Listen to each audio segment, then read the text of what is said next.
Then I'll start. So yes, as it was already said, I'm Deividas Zibalas, a PhD student from Lithuania, Vilnius University. And the title of my presentation has already been said, so I'm not going to repeat myself. So I'll just start. So basically, Berlin is a cinematic city par excellence, having featured in such films as Ruttmann's legendary Berlin Symphony of the Metropolis, and Wender's film Wings of Desire, just to mention a couple of prominent ones. One of the more recent films set in Berlin is Collet-Serra's action thriller Unknown, released in 2011, based on a novel by a French author. And the novel released in English, the novel was released in English under the title of Out of My Head in 2005. Interestingly, the novel, unlike the film, is set in Paris, but Collet-Serra sought a different city that, in his view, would be more suitable for his action thriller. And as you can see in an interview, he discloses that he finds Paris too romantic, and that he, and I quote, wanted a city that was less familiar and a language that sounded harsher like German, not so melodic like French. And Berlin is perfectly suited to the story because it's a city that's still looking for its own identity. And indeed, questions of identity are central to the film and are intimately intertwined with the identity of the city, understood in Prashansky's et al. Terms as a substructure of the self-identity of the person. And generally speaking, the notion of identity is itself highly problematic and has been exposed to serious critique within postmodernism. For example, according to Stuart Hall, the essentialist notion of an integral, originary, and unified identity has been destabilized. And there are numerous factors involved in the process of self-identification, such as traits, characteristics, social relations, roles, and social group memberships, right? And this definition very clearly highlights the social nature, the social dimension of self-identification, how the sense of self is constructed in relationship with different groups we identify with or distance ourselves from, what Howard calls an interactionist approach to identity.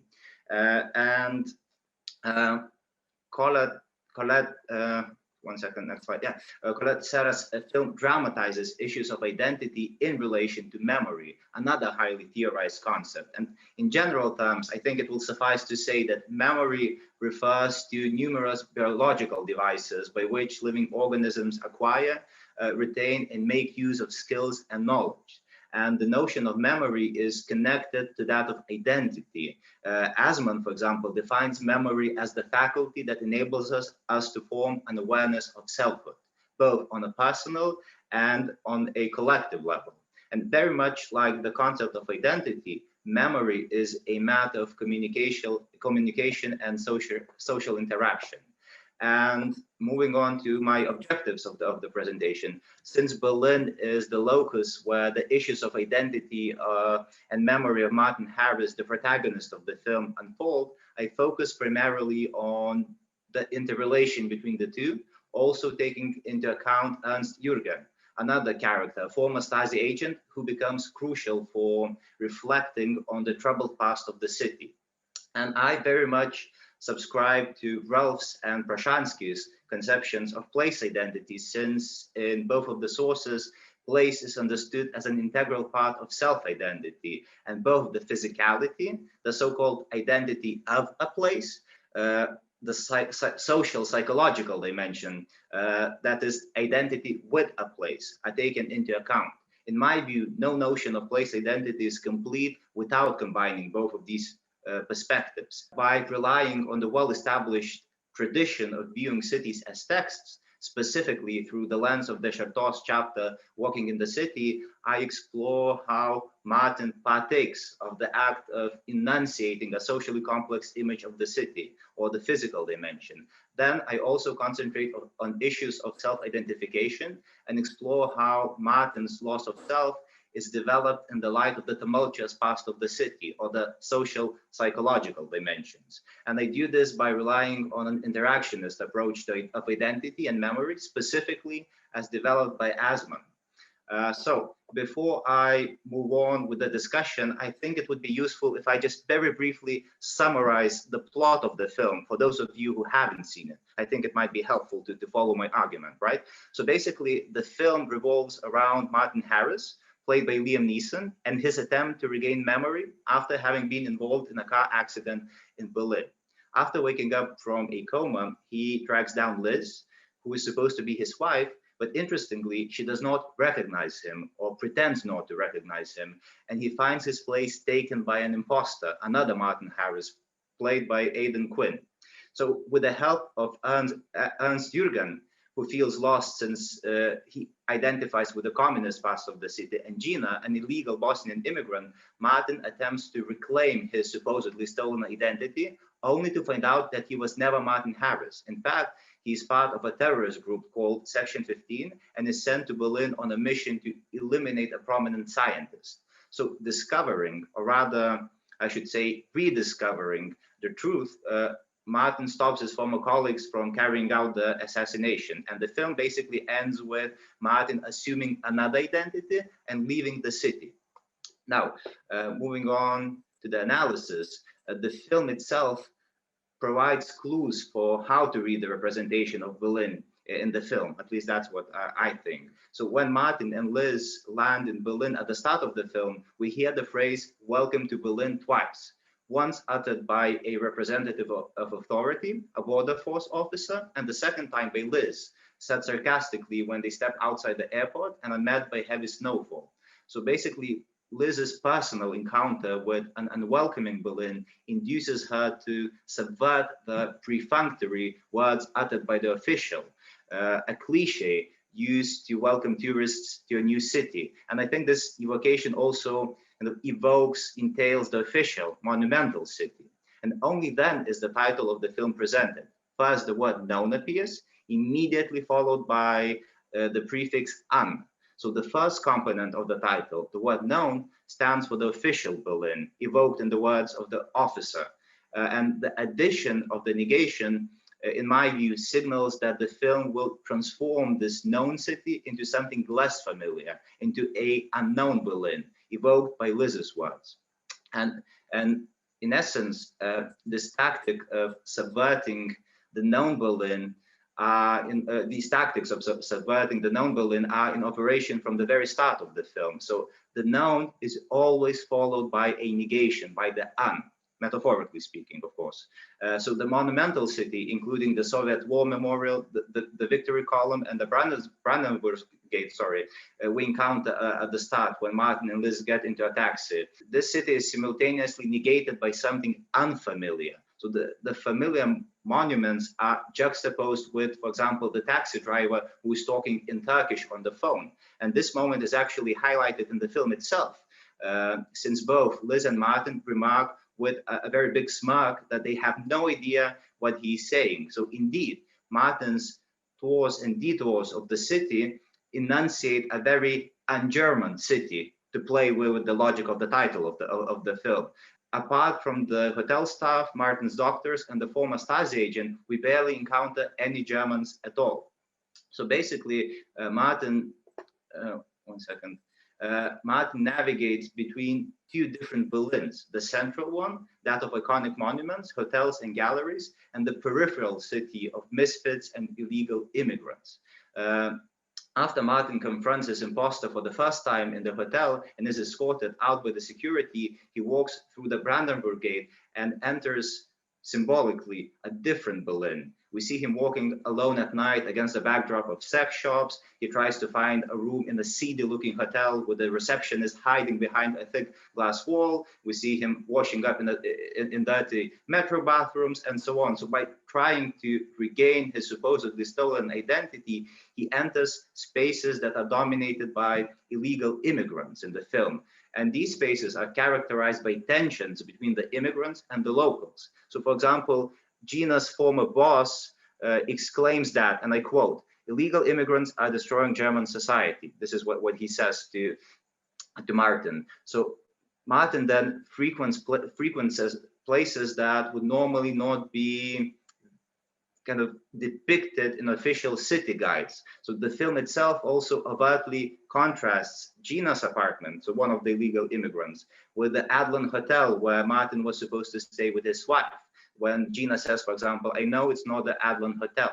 So basically, this Berlin, embodied by Gina's apartment, stands in direct contrast with the touristic city of comfortable hotel suites and ignorance of the social reality of the city.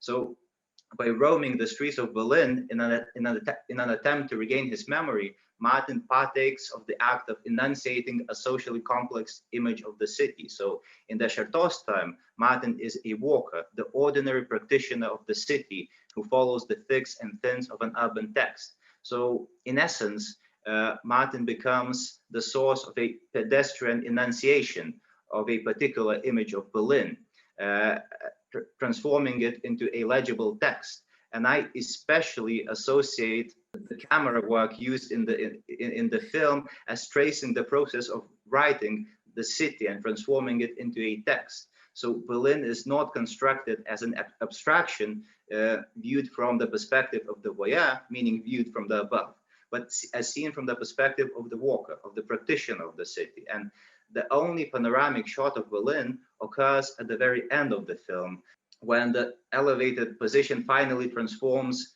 the city, Berlin, into a text we can read. So Martin's wanderings through the city, result in transforming the city into a text. So this is one part of my analysis, the question of the identity of a city. So kind of related to the physical dimension. And now I will move on to the second question, which is identity with a place, identity with a city. And basically, when talking about this, it has to be acknowledged that Martin's sense of self becomes the focal point of the film. In his line of work, to survive means to be able to repress one's true self and to become someone else. And this is exactly how, as an agent, he operates, right? He literally performs the role of Martin Harris. We could say that Martin Harris is a carefully constructed fiction brought to life by discursive and performative acts in the film. I'm talking about the diegetic space. And the organization Martin works for meticulously fabricates his entire life, all the family photos, personal belongings. In other words, these external objects that function as carriers of memory. So Martin's sense of self stems from external objects that are constructed as images that refer to a non-existent reality. So the film, we could say, takes the idea of socially constructed identity as constructed through interaction with others to the extreme. And the question of identity in the film is very much intertwined with the notion of memory, and the film makes use of this connection. So as already stated, memory enables us to form an awareness of selfhood. So after the accident, Martin has nothing else but his individual memories to rely on, as well as several personal belongings as carriers of memory. So Martin is convinced that he is Martin Harris on the inner level. However, he is denied any access to communicative and cultural memories in the film. So he finds himself in a foreign city with his wife denying his identity. So to the eyes of others, including the hotel staff, the hospital personnel, and so on, he is the imposter, although he seems to possess vivid memories of his past. So on one hand, Berlin becomes a space of negotiations. The fabricated memories regarding the life of Martin Harris are shown to reside in two places in the film: in the head of Martin, as played by Liam Neeson, whose story we follow, and in the head of the imposter, who takes the place of the first one. So this is where issues of identity stem from in the film. So the accident is followed by several confrontations between the two imposters, both of them shouting that they are the real Martin Harris when neither of them is. So self-identity becomes a social game where one has to convince other people of who one actually is. And in this context, then we can say that Berlin becomes a very apt place to dramatize such an identity crisis. So Berlin has always been a place of numerous contesting ideologies and different visions of national identity. And I take Martin's predicament to be a subtle homage to the troubled past of the city, and Martin, to a certain extent, as Berlin's double. The link between the two is established. So the link between the two is established when Martin falls off the Oberbaum bridge. You can see it on the left into the river and emerges fully convinced that he is Martin Harris. And I mean, it cannot be a coincidence that Martin loses his sense of self exactly on this bridge, which is seen as a monument to the division and the reunification of the divided city, since it connects the districts of Kreuzberg and Friedrichshain, districts formerly separated by the Berlin Wall. So it serves as a quick reference to one of the most traumatic periods in the history of the city, when it was fractured into two parts, very much echoing Martin's predicament. And this reading is strengthened, is enhanced by the fact that after the accident, Martin wakes up to a world where there are two Martins, the original one and the new Martin, who stays on the side of the organization from America, the ones orchestrating the mission. Whereas, interestingly, the original Martin sides with a former Stasi agent. In any case, as the capital city, Berlin also serves as part of the cultural memory of an entire nation.